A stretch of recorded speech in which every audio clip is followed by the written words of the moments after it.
and try to keep this from shaking the best I can. So this is my review of the fourth book in the Inheritance cycle by Christoper Paolini, Inheritance. I don't know if I can give it a star rating. I'd probably give it a 3.5, I guess. Ultimately, if you like the other books, you'll probably like this one. It does give a modicum of closure that we haven't had in the series, obviously.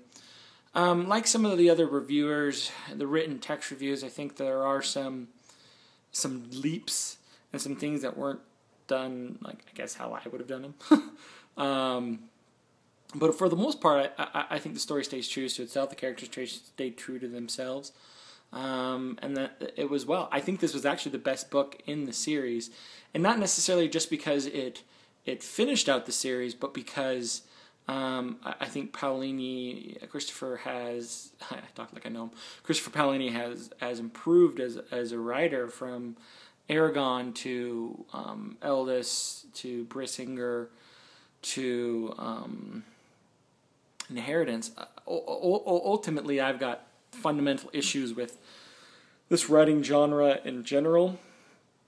I think there's a lot of fluff that could be taken out in the series, just because there's so much things I don't think is necessary. And like, for example, I don't think the when they're flying to, and there are some spoilers in there, so I'm gonna talk a little bit about the book. So if you don't want to be spoiled, just stop listening now.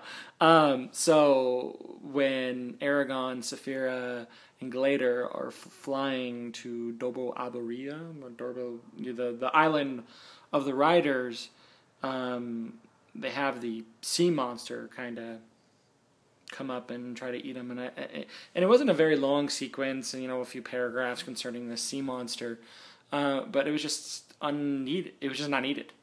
And it's a big book. It's 800 and some odd pages. It's 30 some odd. I listened to it, and it was 30 some odd hours in audio. And ultimately, in Paolini's writing, I feel like he can just cut out a lot of fluff. So that's just for over the series. For Brissinger, though, I thought there was more in there. There was more resolution and more in there that was really good than there was bad. The story started off as, I don't want to say a rip-off, but it started with the heavily influence of, everyone knows, of Star Wars and Lord of the Rings. But I think the story by the fourth book really comes into its own, and the characters. A couple of things that I would comment about that some of the other people would that have commented on reviews. And the first is, I think Paolini's characters improve pretty dramatically, not only in the execution, but just in the overall characterization of those characters. I thought Aragon was far less obnoxious in this book. I thought Arya was much more two-dimensional. And I know some people are complaining about the transition in their love story, and ultimately I think that's probably the weakest part of the series is love story. But I think this book did it the best. Arya was already found to be transitioning with her feelings towards Aragon in the third book, kind of developing for really no reason other than time spent together. And I think that continued in good form on this one. Ultimately, I found that part of the story, that's probably my biggest complaint of the story, I found that very unsatisfying after 4 books and 12 years of foreplay. They didn't even kiss. I was kind of late when I was listening to that part. They held hands, I guess. It would have been nice. I'm not saying I gotta get all freaky and any of that, but it would have been nice to see a more physical display of their affection, and it would have been nice for them to move for that. Ultimately, the idea of Aragon never coming back to to Alagasia, okay, I guess. Seems like a stupid. Yeah, you're raising the rider, but you're never coming back. Yeah, I don't know about that. I think it was drawn out for drama's sake, When the original prophecy in the first book came out about him not coming back to Alagasia, I would have thought that, there was some sort of twist that maybe Alagasia would be renamed or something like that he would, leave and go into to Rowengard or whatever the case may be, and Alagacia would be renamed after Galbatorix was defeated.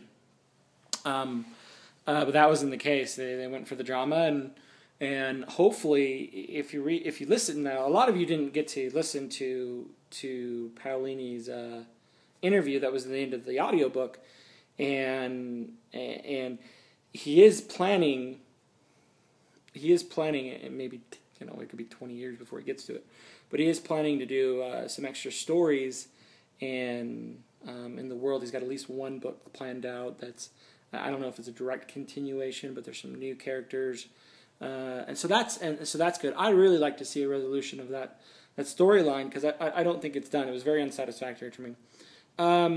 Galbatorix scene, I didn't complain that much about Murtagh. I thought Murtagh's feeling had already had a very good undertone coming from the Brissinger.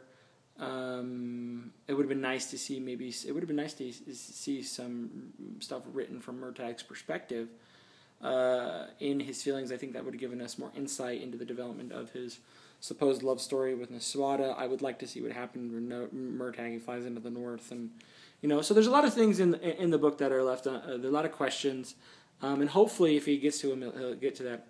Final battle. I'll say the thing. Final battle with Galbatorix. The problem, I think, the ultimate problem with this series, and maybe I'll talk more about this on my website or something. I think the ultimate problem with the series is that Galbatorix is kind of MIA. It's hard to be really worried about him when he's just chilling in Urbane for the bulk of the story. I mean, you don't even hear his voice till the third book. I thought his presence was sort of weak. When the scenes with him and Neswata, I found myself just wanting to kind of get through it. I don't know. I'll go ahead and end this review. So let's say the good, I think the good is the same good from the other books. Flows well, language was good, writing style was good, to an extent, I guess. I think you could clean it up. Characters were decent. I think the characters and the characterization in the story is the best they've been. Weaknesses, a lot of unanswered questions, a lot of unsatisfactory endings to storylines. But those are my chief complaints. Overall, like I said, I give it a 3.5. I did enjoy it. I'm glad.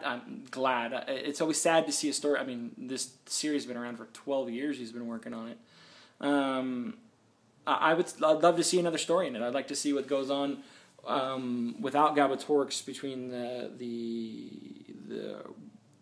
different races of Alagacia. So overall, I enjoyed it. I think if you liked the rest of the book, you will too. Colin Earl, leaving a review for Aragon, and you can see more of my reviews at colinearl.com. Thanks.